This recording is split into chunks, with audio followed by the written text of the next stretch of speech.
कोशिश की जा रही है। तो ये जो बाबा साहिब अम्बेडकर की प्रतिमा को हटाने का कुछ लोगों ने, जो सामाजिक असामाजिक तत्व होते हैं, जो भाईचारा बिगाड़ने का काम करते हैं, तो उनसे ये समझा देंगे कि भाई बाबा साहिब अम्बेडकर और संविधान के साथ छेड़छाड़ करने की कोशिश ना की जाए।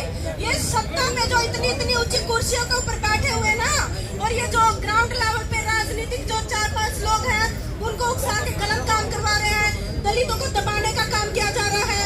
अब नहीं डरने वाले हैं। संविधान के अनुसार चलना पड़ेगा पूरे भारत को। सत्ता में जिसको बिठाया है, हमने ही बिठाया है, पूरे भारत की जनता ने बिठाया है। ये आपको समझना पड़ेगा। ये जो खट्टर पट्टर, ये जो दुष्यंत चौटाला, ये जो बड़ी बड़ी बातें करते हैं ना, और दलित समाज का, पिछड़ा वर्ग का, किसानों का शोषण करने की बात करते हैं, समझा देंगे आपको। टाइम आने वाला है। जागरूक हो चुके हैं सब, और भी जागरूक किया जा रहा है लोगों को।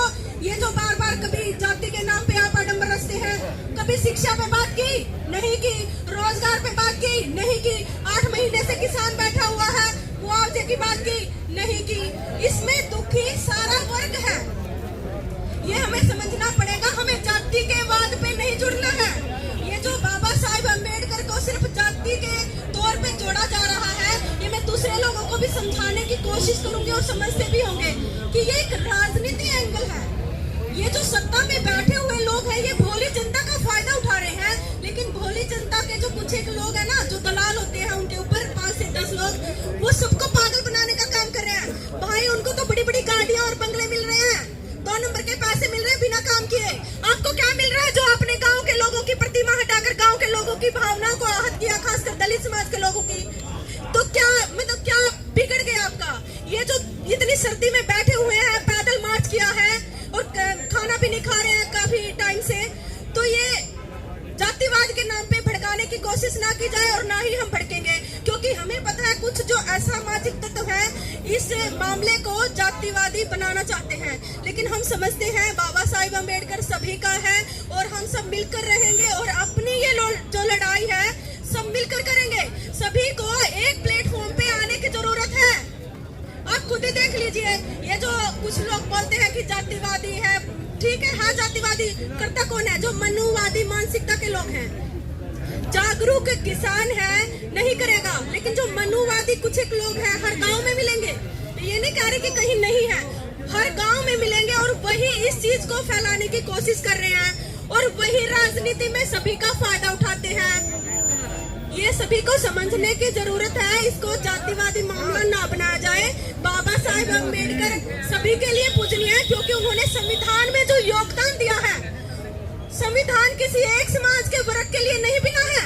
ये सिर्फ दलित समाज के लिए नहीं बना है, ना ही पिछड़ा वर्ग के लिए बना है। संविधान से पूरा भारत चलता है, चाहे वो किसी भी देश के कहीं भी किसी भी कोने में रहता हो। संविधान सभी के लिए मान्य है।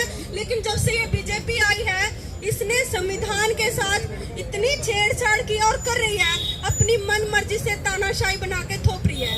कभी दलितों की मूर्ति हटवा देती है, ये कह के कि जातिवाद के मुद्दे उठाए जाए, और बाबा साहिब अम्बेडकर की फोटो को हटवा दिया जाए। कभी किसानों पे लाठीचार्ज किया जाता है, जैसे किसान आंदोलन में आपने देखा। तो ये जो सरकार जो चाल चल रही है, ये अब सक्सेस नहीं होगी, क्योंकि लोग समझ रहे हैं ये जो गरीब जनता है, किसान है, मजदूर है, दलित है, पिछड़ा वर्ग है, महिलाएं हैं, ये समझने लगी है। ये सिर्फ 5% लोग हैं पूरे भारत में जो 95% की प्रॉपर्टी पे अधिकार किए हुए बैठे हैं। खासकर ये जो पूंजीपति है, इन्होंने सत्ता बना दी, और सत्ता हम पे कानून थोप रही है। हमारा संविधान के अनुसार भी भारत नहीं चल रहा है। सुप्रीम कोर्ट जेब में है, हाई कोर्ट की तो बात ही क्या है। तो ये जो अधिकारी है, ये भी उन्हीं की पॉकेट में है। अगर अभी बात बचती है संविधान को प्रॉपरली लागू करवाने की, वो सिर्फ और सिर्फ जनता पे डिपेंड है। अगर जनता जागरूक नहीं होगी, संविधान में फेर बदल कर करके कुछ न कुछ ऐसे परिवर्तन किए जाएंगे कि दलित समाज को उभरने ना दिया जाए, पिछड़ा वर्ग को उभरने ना दिया जाए, किसानों को दबा दिया जाए, फसल खत्म होगी मुआवजे ना दिए जाए। अगर जैसे देवेंद्र बबली ने भी कहा था कि अब की बार मैक्सिमम एससी और ओबीसी कैटेगरी से सरपंच बने हुए, और खासकर महिला सरपंच बनी हुई है, उन्होंने अपनी रैली में कहा कि सारे सरपंच चोर हैं। पहले तो कभी आपने नहीं बोला सारे सरपंच चोर है, अब की बार कैसे हो गया? जो नवनिर्वाचित सरपंच है उन्होंने तो 1 रुपए का ग्रांट भी नहीं लिया है, चोर कैसे हो गए? तो सबसे बड़े चोर तो ये मंत्री हैं और दुष्यंत चौटाला है। क्या हाल बना रखा है उचाना तहसील का, पूरे हरियाणा का? कभी आकर देखा? जाट भाईचारा के नाम पे वोट लेता है। अब जाटों से पूछा जाए कितनी समस्याएं सुनता और कितना किसान आंदोलन में साथ दिया।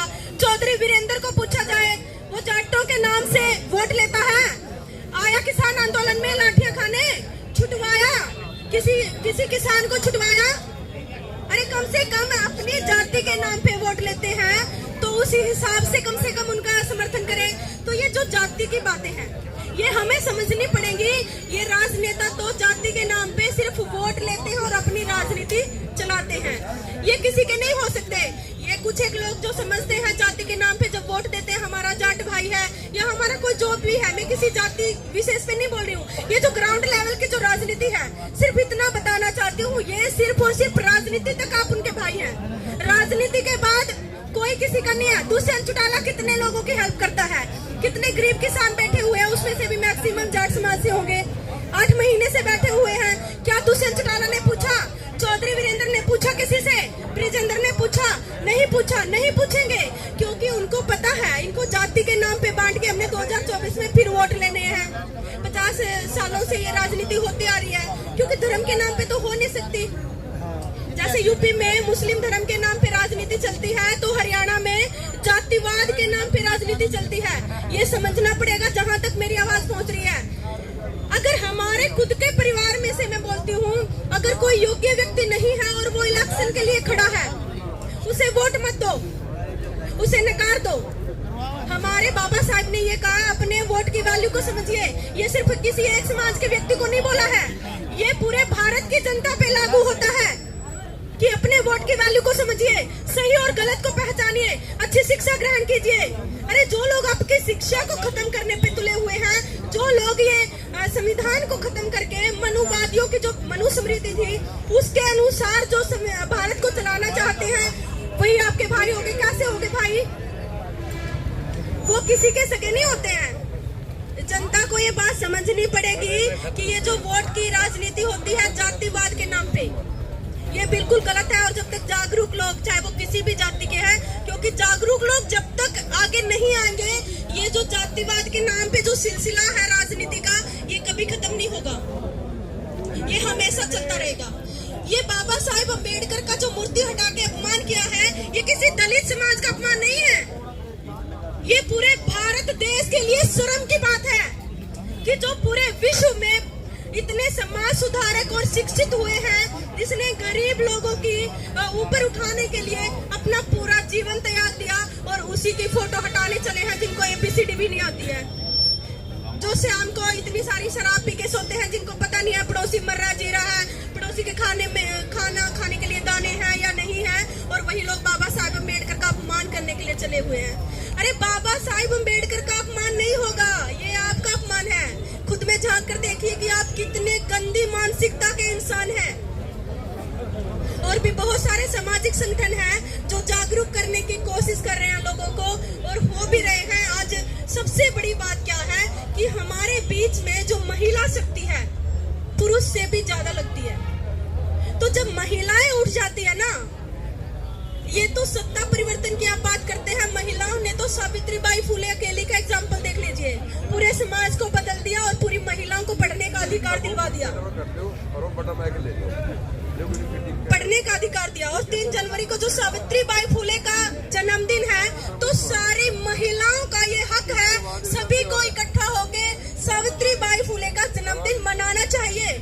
आज जो यहाँ तक आप पहुंची है ना, कोर्ट तक, ये सावित्रीबाई फुले और बाबा साहेब अम्बेडकर और ज्योतिबा फुले की ही देन है। कभी किसी मनुवादियों ने आपको नहीं बोला कि आपको पढ़ने का अधिकार दिया जाए, और ना ही बोलेंगे। उल्टा खत्म करने पे तुले हुए हैं।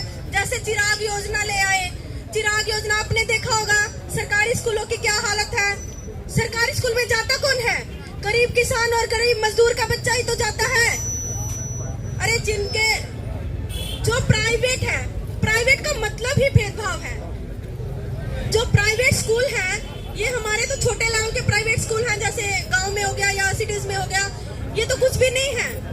जो पूंजीपतियों के बच्चे, शासक वर्ग के बच्चे जो पढ़ते हैं, वो स्कूल तो हमने सपने में भी नहीं देखे कैसे हैं, उनका फैसिलिटी स्टैंडर्ड क्या है नहीं देखा। लेकिन हम तो ये जो गांव में सरकारी स्कूल हैं उनसे पढ़ के जागरूक हो रहे हैं, हमारे महापुरुषों का इतिहास पढ़ रहे हैं, जागरूक हो गए। उनको सहन नहीं हो रहा, सत्ताधारी लोगों को, मनुस्मृति को मानने वाले लोगों की मानसिकता को सहन नहीं हो रहा। स्कूलों को ही बंद करने का प्लान बना दिया और चिराग योजना थोप दी। सरकारी स्कूलों में जाके देखिए कितने टीचर हैं, क्योंकि उनको पता है अगर गरीब के बच्चे पढ़ेंगे, गरीब किसान मजदूर के बच्चे पढ़ेंगे तो वो अपना हक मानेंगे। और ये जो सत्ता में बैठे हुए बड़े बड़े लोग हैं, इनकी चाल को समझेंगे और अपने परिवारों को समझाएंगे, अपने आस पड़ोस के लोगों को समझाएंगे।